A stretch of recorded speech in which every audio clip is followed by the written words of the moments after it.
Joining me now live in the studio is 10 News political analyst Dr. Ed Lynch. So, Ed, thank you for joining us here today. My pleasure. Thanks for having me. I kind of want to break this down on a day where it sort of feels like everybody knows what's going to happen, but let's take a look at it. We got a relatively low turnout. What's your takeaway on that? I think there are two things that are going on. Number one, I don't think there's any doubt about the outcome today. Biden and Trump are going to get big wins, and they are two of the most disliked presidential candidates in decades. So that's turning a lot of people off from going to the polls. Yeah, big wins, disliked. It's hard to figure that out. It really is. Polling consistently shows that nearly half, in some cases more than half, of voters would like to have another choice between President Biden and former President Trump, and yet none of their primary rivals have been able to get a whole lot of traction at all, even with that argument. All right, well, let's move on and talk about Nikki Haley here in Virginia. Is she even a factor?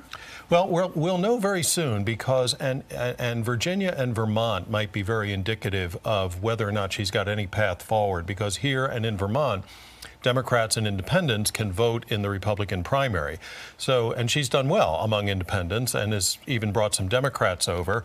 So if she can do that here in Virginia, then her total will be a little bit higher, maybe high enough to allow her to go on to the next round. Okay, so yeah, because she says she's in it until, you know, well, for the foreseeable future. She does. Yeah, a lot of people are looking at it and saying why, but you know, I think today we'll tell a big story. So now let's look all across the country. You mentioned Virginia, you mentioned Vermont. What do you see happening across the country as all the different states? What is it, 15 different states and one of our, you know? So what do you think? What are you looking for? What do you think might happen? Well, I don't think there's a whole lot of excitement in the presidential race, but we will be watching whether or not there are any protest votes, like people voting for no preference, or one of the other Democrats as a protest vote against President Biden, or whether or not Nikki Haley can pick up some momentum in some other part of the country. There are some other races going on that are worth watching. There's a Senate primary, an open primary in California. For example, former baseball great Steve Garvey is running for the Republicans. That is a race worth watching. He was a really good baseball player. Yeah, played for the Dodgers. Yeah. All right, and so Donald Trump has got all these legal troubles looming out there. Assume he gets coronated today or soon. Right.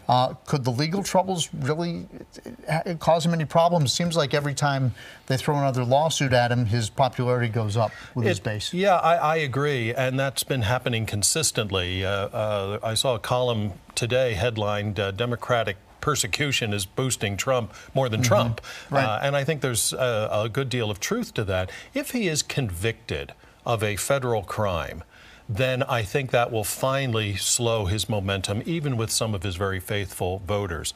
The chances of that happening between now and the election are getting poorer by the day, and particularly with the Supreme Court agreeing to hear a challenge to the one case on immunity, that postpones things even further. Okay, and just one last question before we go. The president is getting very old. He's looking very old. How much is that going to hurt him between now and November, or in November?